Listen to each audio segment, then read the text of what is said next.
my two questions. So at the end of closing, I have my buyers, it's been 60 days basically since they've moved in, that they've seen the property and they get to move in. So I'm going to do another visual inspection before the sellers vacate and bring my buyers because they want to see the property before they actually move in. Is that okay? Yeah, so usually what I recommend is that we do a so when you go to closing and you've got a seller in possession after the close of escrow, you still want to do your visual inspection walkthrough before the close of escrow, just to walk through the property, make sure it's in the same condition as when you put in the offer. And then on that visual inspection, I usually note that final visual inspection to be completed after seller vacates the property, right? I want to see it after they've moved all their crap off to make sure they don't damage the door jambs and stuff, scrape the walls on their way out with their furniture. So once the seller, so usually with a seller in possession, we teach you to hold a deposit from the seller. So there's a deposit usually held in escrow, which is a delivery of possession, right? So it's not the same idea as like a landlord tenant situation where it's like the white glove test, like it's got to be spotless. Their obligation still for the seller is to leave the property as they were supposed to contractually, which is just swept clean. It's not like a deep clean by any means. It doesn't even necessarily, don't even have to like disinfect the countertops or anything. It just needs to be free of personal belongings and debris, trash, right? And that the property should be in the same condition as the date that we got the offer accepted. So if the lawn was mowed, it still should be well mowed. If it was overgrown when they accepted the offer, it's probably still going to be overgrown. And that's the requirement. There shouldn't be trash and debris left behind. And the house should be like, the same condition. So no extra holes, no broken windows, everything should function during the inspections or whatnot. So that's the expectation. So yeah, as the seller gets ready to vacate, I usually do it after the seller moves out, not before. Because again, I want to see it after they've moved everything out so that I can confirm that they don't damage anything on their way out. That's my main concern. But it's always, you could always do one. So, right, you have the option to do it right before the seller vacates. You could do a quick walkthrough with the buyer, and maybe even that might be a time that the buyer has questions for the seller of how the sprinklers work or how something. Oh, in fact, I need to go check on sprinklers today. Darn it. Should make a note. Sorry. Out of nowhere. All right. So if you want to know like how the pool works or the sprinklers or something, then that might be a good time to be like, hey, other agent, like my buyers would like to do a quick walkthrough just, to verify the property condition right before the sellers vacate. Would it be possible for us to maybe meet with the sellers at that time? Because they had some questions about how the pool filter works or how to operate the sprinkler system or something like that, right? Like that would be an okay thing to do. Okay, I try to disconnect them as much as possible, but sometimes we just, like it's good for them to get an overview, especially if there's some complicated systems or there's like 300 light switches in the house and you're like we closed on one and there's like light switches everywhere. And I was like sending the listing agent pictures of light switches after the close of escrow going, can you ask the seller what these switches go to? Can you ask the seller what there's random switches underneath like the island, like countertop. I'm like, what does that one go to? Right. So if there's weird things, like it wouldn't be wrong to ask if you can meet with the seller to go over a few things. But then you wouldn't want to release the delivery possession fee until after they vacate and you walk through it one more time. Do I have to fill out another VP or no? Okay. No, you technically don't have to fill out another VP unless the other agent asks for it. But no, the delivery of possession fee would be considered like you verifying that the property's in the correct condition, because now you talk to title and you, hey, release that deposit back to the seller. Everything's good. Okay. My other question, so I have an out of area client this is the out of area client and they'll be closing, but they don't have access. They don't know, PG&E, water, trash. Is there something that you give your clients, like a paper, a sheet that says, here's everything, or what do you do at the end of close to kind of finalize everything? Yeah. So who was the title company? I think Old Republic on this one, maybe. Oh, good. Reach out to Pamela. Do you have Pamela's contact information? I'm sure it's somewhere. I have it. Yeah. reach out to Pamela and ask Pamela for her list of Solano County utilities. Oh, okay. I think I do too, but ask Pamela for it. It's a good interaction. So the title companies, and I think they all have it. And I know for sure that Old Republic does, but they have a summary of all the utility options for Solano County. So it'll be like Vacaville trash, water, and have all the contact so that you have all those numbers and who they should be contacting to set up utilities and stuff. Okay. And then warranty. I'll need Yes. information on warranty. Do I just go to the warranty company and say, do you have a booklet? Like, what do you have for them? Or should they have already sent it? You could go to the website for the home warranty company, and they usually have like a little pamphlet you can print up. Or if you know the rep locally, you could always be like, hey, Lisa, or hey, Joanna, can you bring me by some booklets that walk them through what is covered under the home warranty? And they all have those booklets that are nice in color and pretty, that they can drop off for you. And then that way you have some for now and for in the future. Okay. Thank you. Absolutely. Absolutely. And so that utility question, that's actually a really good question. It's something I forget about because most of my closings are with Old Republic and most of them are in Solano County. So they usually with the signing packet include oftentimes the copy of, as long as they're signing locally, a copy of that utility list. So I don't usually worry about it, but I do have it. Pamela can email you the PDF of that document, and she can also drop some off for you in case you want some like colored pretty ones. Because I literally just printed it because I was like, oh, I need to have that more on top of my and yeah, I'm like, it looks ugly. Yeah. And that's a good thing. Like on my buyer consultation packet, that's what I call like the final 5 days is I try to get them like who they need to call to set up utilities. So once that closing disclosure is issued, right, as long as that's within the last 5 days, then that's a good time because now we know we're on track to close, right? Right. Closing disclosure, we got to wait 3 days, then we're going to sign and record. So it's usually a 5-day process. By the time that's issued, it can be like a 4-day process, or it could be like a 10-day process if that was issued really early.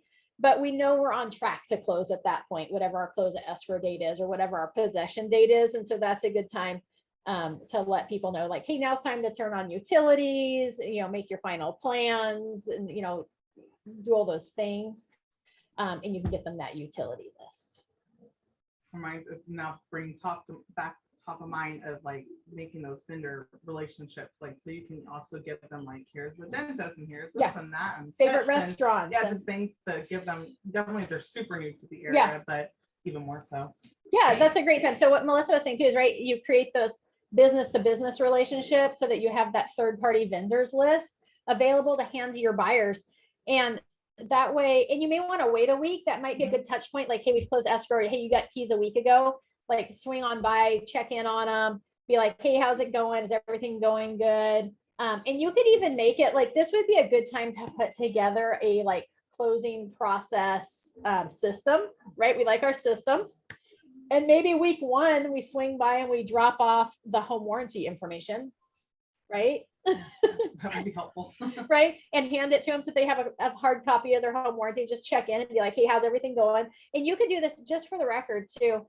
If you were the listing agent of a property, you could stop by with the new buyers and do that as well. You have their home warranty information. You have a vendors list. Like you could enact that plan. Rodolfo, who's one of our investors who was here last week, he does this with both parties. So if he represented the seller, he will go back and visit the new buyers because buyers are often abandoned by their agents after the close of escrow, right? We know that the NAR statistics say that only 25% or whatever reuse the same agent again for the next transaction.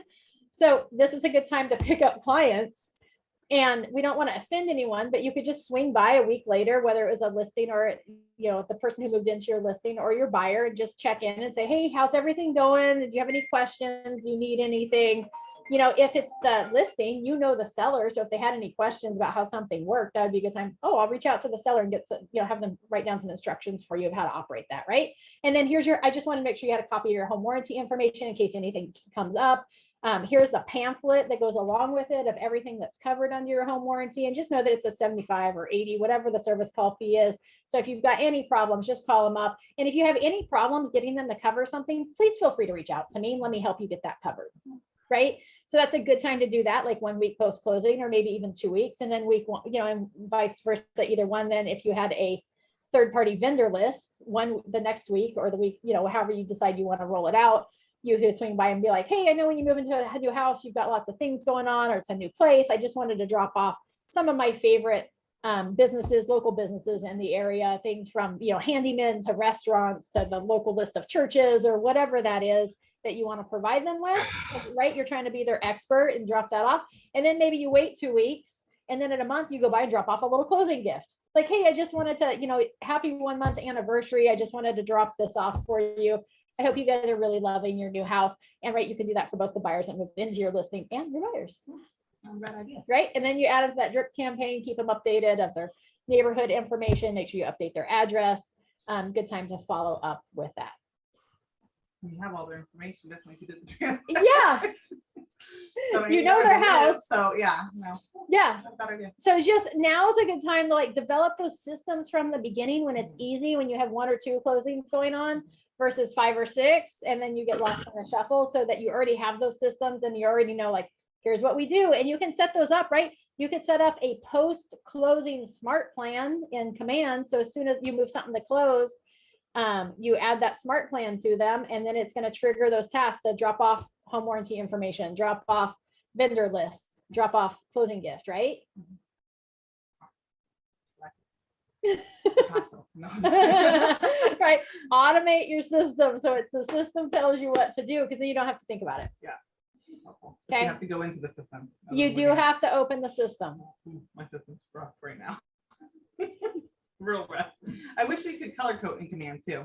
Like, like of our Google. That would it be goes- nice. Yeah. Because there are certain things I'm like, and yes, like you can categorize, but it all looks the same. Yeah. Like when you're reading it. And so yeah. Yeah. Anyways, You should submit that on I'm ticket. like, yeah, I need to restart. Like, Command's not gonna like me. This is a good point too. We'll get to what we were going to cover at some point. I feel a little guilty covering what we were going to cover today, because really Heather asked me to cover it, and That's then right. she ended up not being able to be here today. It's gonna be recorded. So we may just avoid it and cover it on Tuesday. Oh wait, we are doing it on Tuesday. We may have to have a special training. Okay, one more. We'll see. Well, One more. so this is a random training. Can I ask a random question then? Yeah, No. yes. We still have time. I'll touch on your social It'll be media. important for everybody, because so this morning I tried to sign up for Ignite 2.0, and it did not let me put my email in, right? Because I guess I needed to create another Zoom account with attached to my KW email. So I just did that. And now it accepted me. But I guess my question was,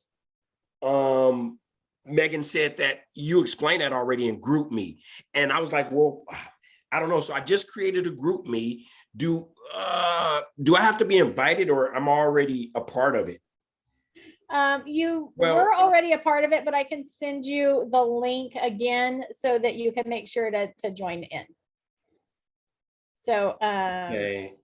I'll put it in the chat. Give me 2 seconds and I'll have that link for you in the chat Okay. for the GroupMe. So in case, and if you're not getting GroupMe messages when you're on here, I mean, you probably get them because you're on here, but Yeah, if you're not- when I created an account, I see something KW Vac Valley PC. So I think I am a part of it. Yep. Now that I'm looking at this, I'm like, I just don't ever remember. I guess it's confusing to me because I don't remember seeing this. I always remember our mass text, right? We have a mass text that you're a part of. And that's different from GroupMe, right?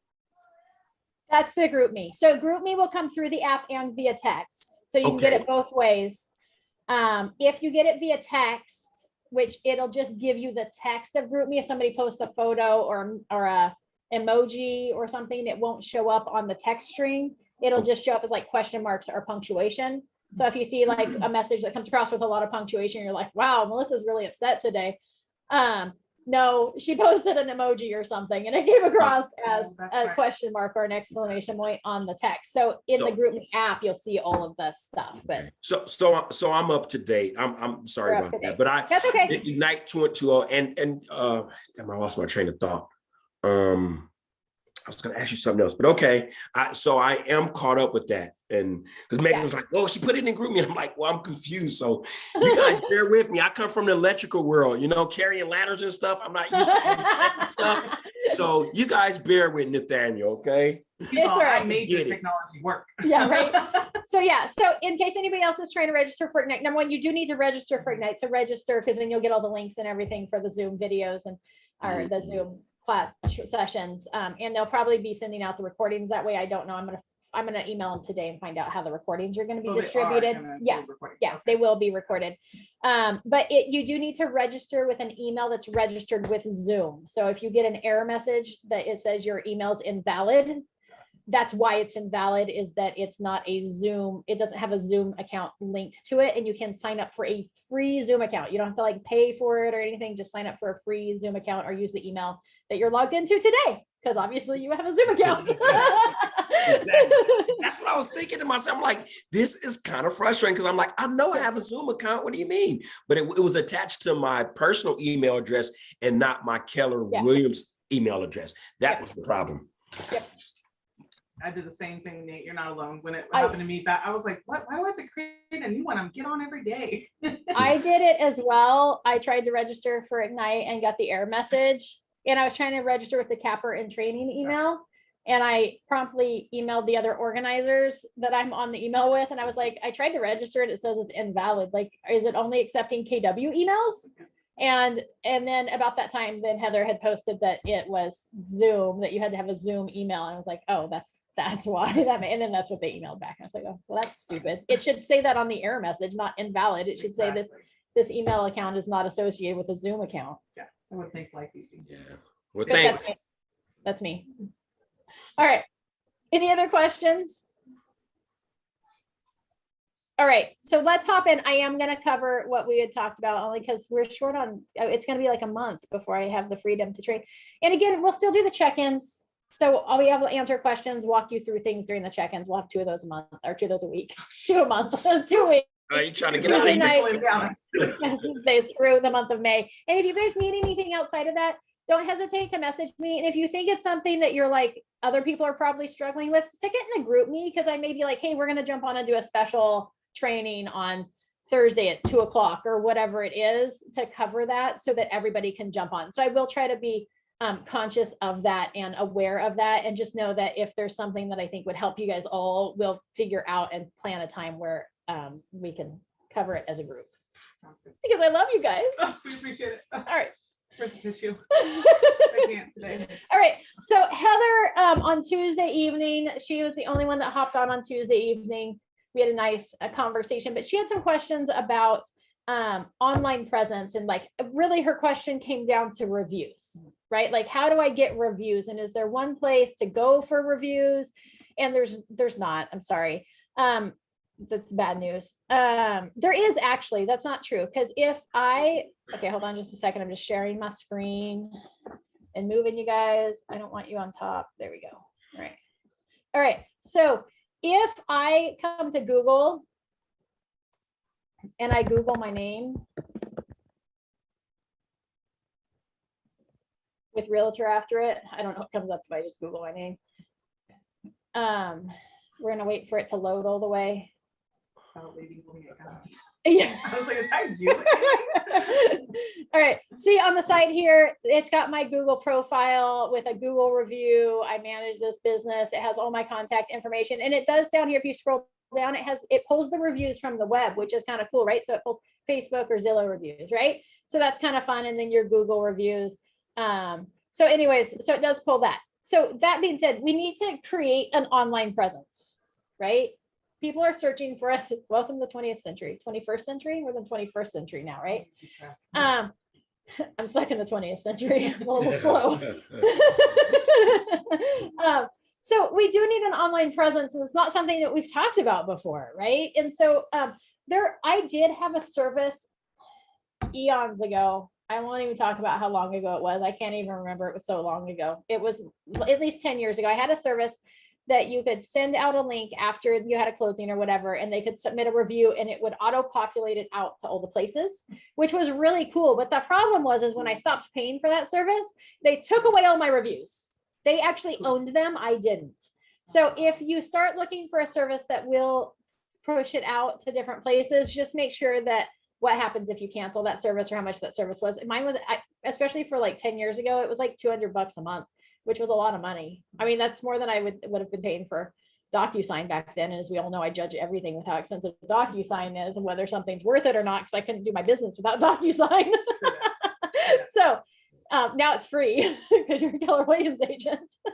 So just know that if you start looking for a service that can populate it out, just make sure that it makes sense and that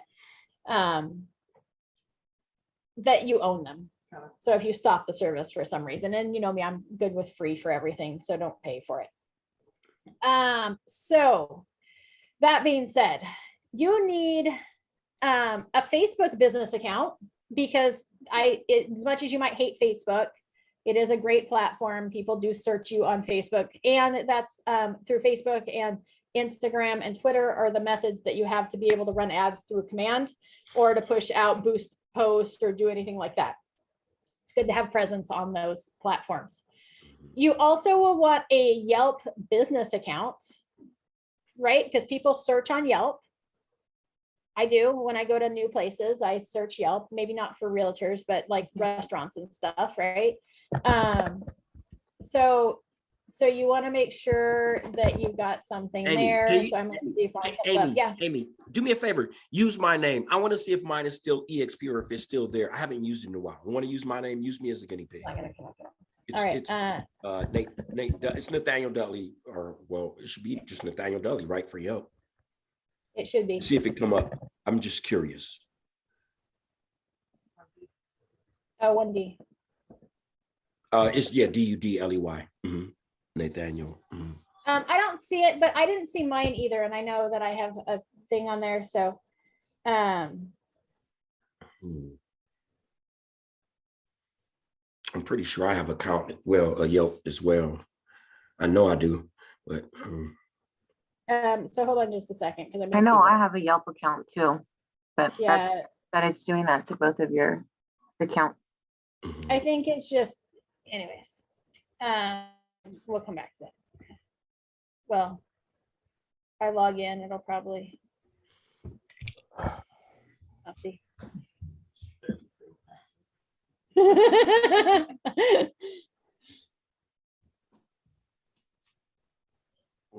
knows? There you go. All right. So you want to go Yelp for Business, right? And create a business profile there and make sure all your information. We should just get that. Oh, who knows?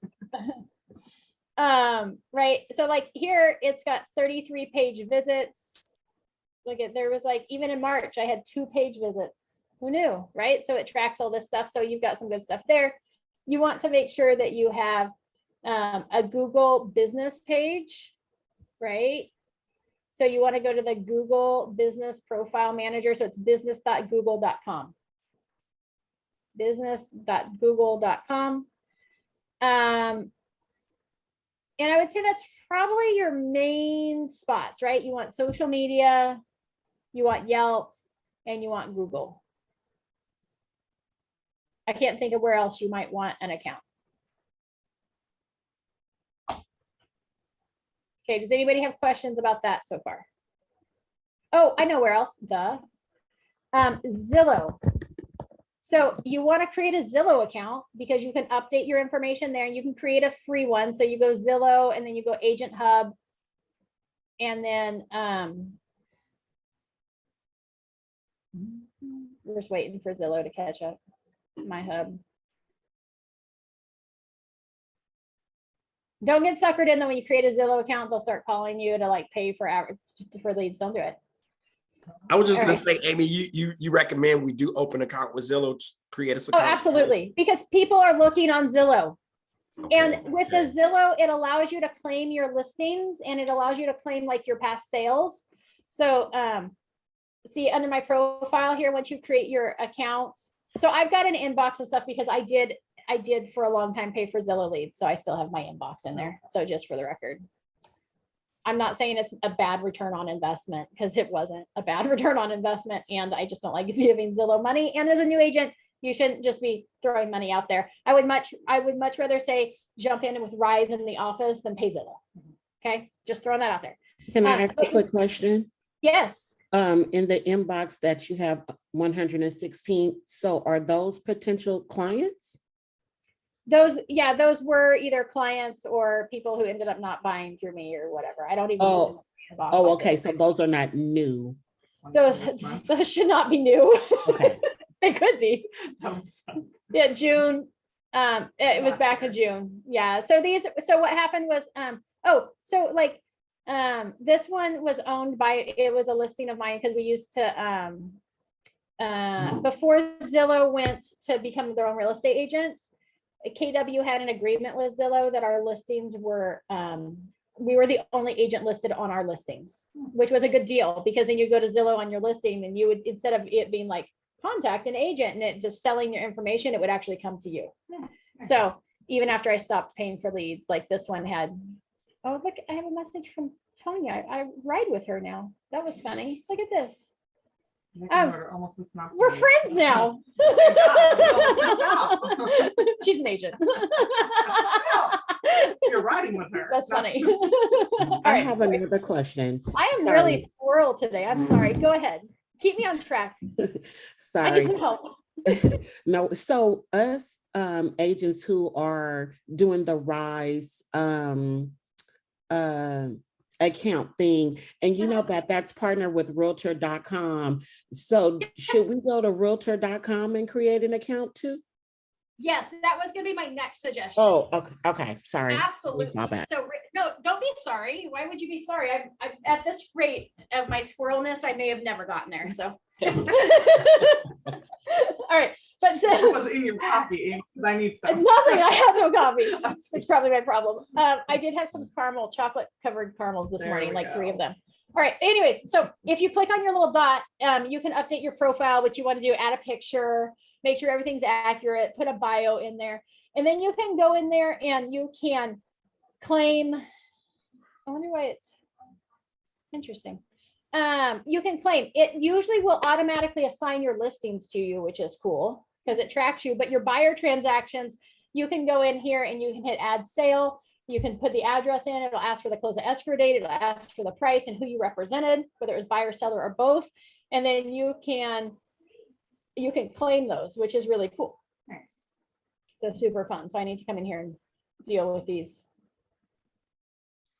So there's several platforms that we need to be set up on. So we need There's- Realtor, Zillow, Google, Yelp. That's 4 Yeah. different platforms. I did the Yeah. realtor one because I didn't like, so when I first got on, I thought the MLS was just going to give me like everything in the world. But I learned quickly that it's just, our areas. So, but then realtor.com was able to give me everywhere. So then I set up an account that way. But now my question is, you mentioned bio. I struggle with creating a bio about myself. Like that's just really hard. Would you recommend like paying for one of those services to someone create a bio, or how do you go? I would absolutely pay somebody on Fiverr, Fiverr, Fiverr. It's like a couple bucks to create a profile for you. You said F-I what? Fiverr. Okay, I have that written. Fiverr. Okay. Thank you. Yeah. So just so you know, anything that you need to outsource, like written, video editing, whatever, it can all be done there at Fiverr. Logo creation, they have people. So anything you can think of, they've got. It's like an outsource thing. I was trying to figure out. Are you a real estate agent? All right. So if you go to realtor.com, you go log in. Down at the bottom, it asks if you're a real estate agent, and that's where you can either log in or create an account. All right. So, I would absolutely make sure that you can put in a slogan, your phone number, bio, whatever you want to do. They're also going to try to sell you leads. Just for the record, I used to buy realtor.com leads too, and the Zillow leads were much better than the realtor.com. He was like, so you're gonna get your money. I don't recommend either. Don't and waste your money at all. But Don't don't waste- need to. Don't waste your money at all. But here under profile, you can go manage profile. And then that's where you can go in there and mess with your profile information. So you do want to make sure you have this, right? You can go in there and set it all up. Your additional languages you can put in there, any designations, listing display options, you can edit that. Here's where you can put in bio. Maybe if you had a video bio, right? That would be a good idea. You could put that in there. Maybe you had like, I don't know, something you wanted to link together, like a example of a listing video. You could throw that in there. Zip code served, your website. This probably needs to be updated. It probably doesn't go anywhere now. Areas served, specialties, who do you work with? Like all that should be in there and updated. So I probably need to come in here and update this a little bit while I'm here. But this sets you up to receive reviews, right? So that's our ultimate goals. We want an online presence so that when people search us, we come up, right? So when people, right, when I Googled myself, like, does it come up? I want myself to come up as an agent, right? And then as people are searching for homes on Zillow, and pulling up local agents and stuff, I want to show up because you do. If you start typing your name like Amy, but you put instead of realtor, you put real estate, will it pull up? Like, I'm just curious on. Ultimately, it shows just pull up your name. I'm just afraid what you guys might see if I don't search. I'm joking. I'm joking. That's what my brain went to. One time I used to like, it was like a MySpace. And I'm like, wow, that was really far back there. But I wonder if my MySpace is still active. Yeah, so real estate. okay, so either way, Same it thing. pulls through the same. Yep. Okay, I figured it should. It should if you have like your SEO and stuff set up appropriately. Do you still Here's my know your KW MySpace site. password? I have no idea if I would remember. Yeah, I probably do. It's probably the same password I use for everything still to this day. Oh. Let's be honest. I don't change my password. Sorry to tell you that. I have a fear. So here's my thing. Okay. My husband changes his passwords all the time and he's been hacked multiple times. Yeah. And I never change my password and I have yet to have a problem with it besides people creating fake accounts. Yeah, fake would on like social media, which that's not hacking my account. That's just creating a fake account and then trying to add my friends. Yeah. Totally different situation. But I think that there's little tracker cookies on my computer. And if I change my password, I've all that then they can track your changed password and steal it. That's true. So there, that's my theory. Don't take it as what you should or shouldn't do. I have like 3 different. Well, I hate when you have a solid password and then they're like, oh, you need to add one more thing. It's like, why? Why Or do I you have need to add one change more it and it thing? can't Yeah, be one of or the that- last 24 exactly. passwords. All right. Anyways, there you go. Struggles. Struggles. All right. So realtor.com. So going back to, you want to have an online presence. We want to have a Facebook business page. You probably want like a Instagram business profile or whatever. Twitter, you can take it or leave it. I don't really go on Instagram either, but and you should probably have TikTok. TikTok apparently is huge right now. People are picking up lots of business from TikTok. I do not have a TikTok. I keep saying I should probably like venture forth, but again, I'm stuck in the 20th century. So, well, maybe one day. I follow a KW agent out of Tennessee on TikTok. Yeah. She's out of Nashville and she has thousands of followers. It's really dope. She's pretty awesome too. Yeah. So see, and people are claiming that it's bringing in good business. So you should probably have that, but you can do whatever you want. I'm not saying you should or shouldn't. I'm just saying at some point on social media, whatever social media platform you're on, you should have a business presence because people are searching you and you should make sure you're posting on that business profile. So make yourself reminders to like schedule in some postings each week. It doesn't have to be like 10 a day or anything like that, but you should probably have at least like 3 a week. So you've got some content on there. And we have that social media calendar in the PC Peeps folder. So if you look for the social media calendar, it'll tell you, give you ideas of what to post every day of the month, 30 days a month. Yeah. All right. So you just have to come up with the content. You don't have to come up with ideas. Well, and the other thing on the platforms like Facebook and stuff that I've heard and do is having the same name so that Yes. each platform you're searching the same thing versus like a different type of Yes, something. same name and similar profile photos and Yeah, stuff, right? yeah. So that it's consistent across. So then people like search you, it's showing up as the same, right? Consistency. We want to create branding and consistency, just like Colgate or, Coca-Cola. Okay. So same thing, right? So social media presence, Yelp, Google Business.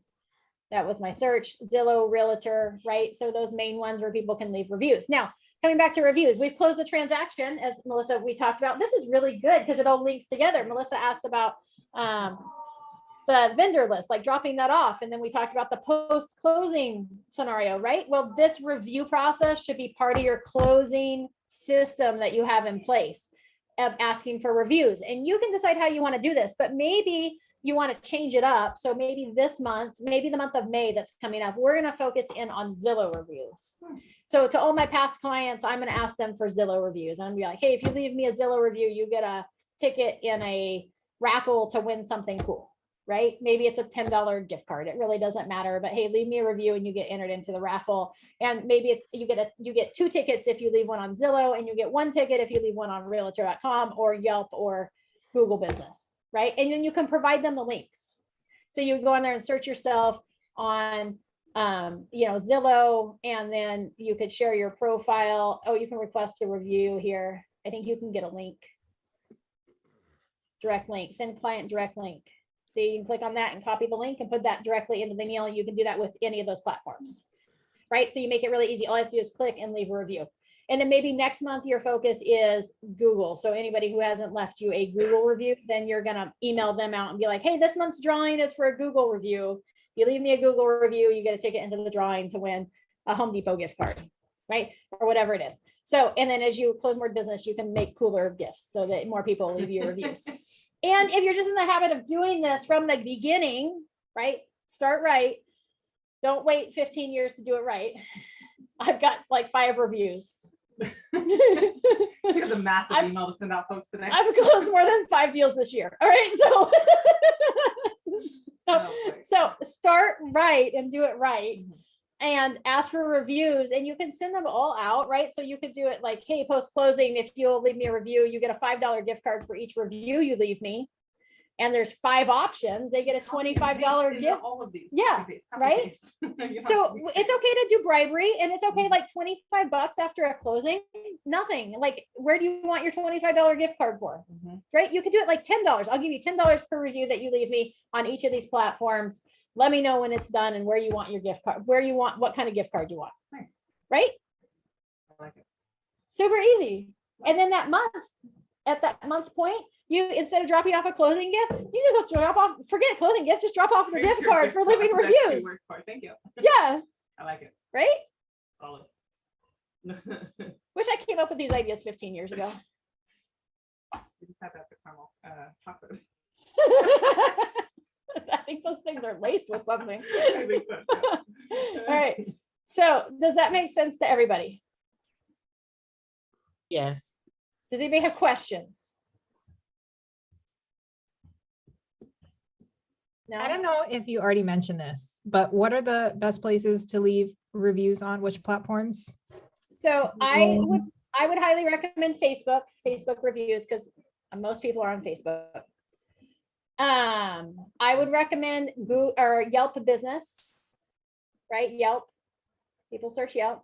I would recommend Google Business, where you can get Google reviews. I would recommend Zillow and Realtor.com. Those would be my 5 places. Thank you. I was like, I also heard that with Yelp, like if it's not an organic, quote unquote, organic review, like they veto it, they kick it off. Yelp controls what gets posted and what doesn't. Okay. So yeah, if they think there's shenanigans going on, they won't post it. And you can't delete reviews off that profile. So if you get a bad one, you do want to respond to it. And you may not want to like defend yourself, because now you look defensive and guilty. But think of your kids. Like if you get them in trouble, what kind of response do you really want? You really want to, I'm so sorry that was your experience. I'm going to reach out to you directly to try to remedy the situation, right? Or something like that. So you just want to have a nice non-defensive review or non-responsive post it they're the only ones capable to remove it, aren't they? There. Yeah. You can't. Because I worked for a company that they're, solid on the Yelp reviews, and they would reach out to get that moved. Yeah, and you don't even necessarily have to reach out to get it removed, but you can respond to your Yeah, review. yeah. So I would absolutely respond to a negative review and just let them know that you're going to reach out to them. Don't go, you said. Here's what really happened. Exactly, not the place. Yeah. And that being said, right, if you're creating and using social media for business practices, be conscious of what you're posting on your personal pages. And so just be aware who you want to attract and who you want to push away. Just throwing that out there. Any other questions on this topic?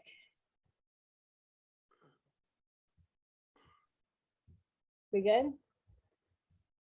I'm sorry, we haven't touched on this topic before. I'm gonna have to add this to my list of things.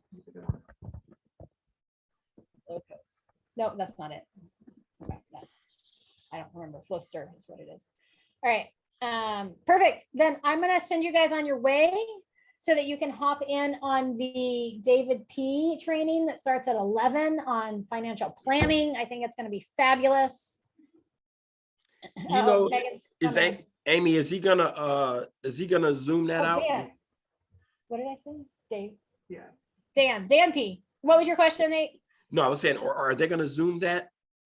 They You know? they are gonna zoom it. Well, let They me sent an I wanna email out. zoom with them. I don't There even was know a that text, link. there was a text message and an email, I'll look and for it. I'm not gonna. potentially a bug them. social media post, all with the Zoom link. Okay. No, I don't know what problem. she said the last thing was. He gave me all the information I needed last time I talked with him. I Well, thought he was No, cool. he gave you all the information you thought you needed last time. You Yeah. have no idea what other information you might need. Well, I just fired my financial advisor and went with a new one. And it was right before I met him, but he kind of shared the same information that the new advisor gave me. So Oh, good. yeah, it was really good stuff. Perfect. All right. Does anybody have any other questions? No. All right.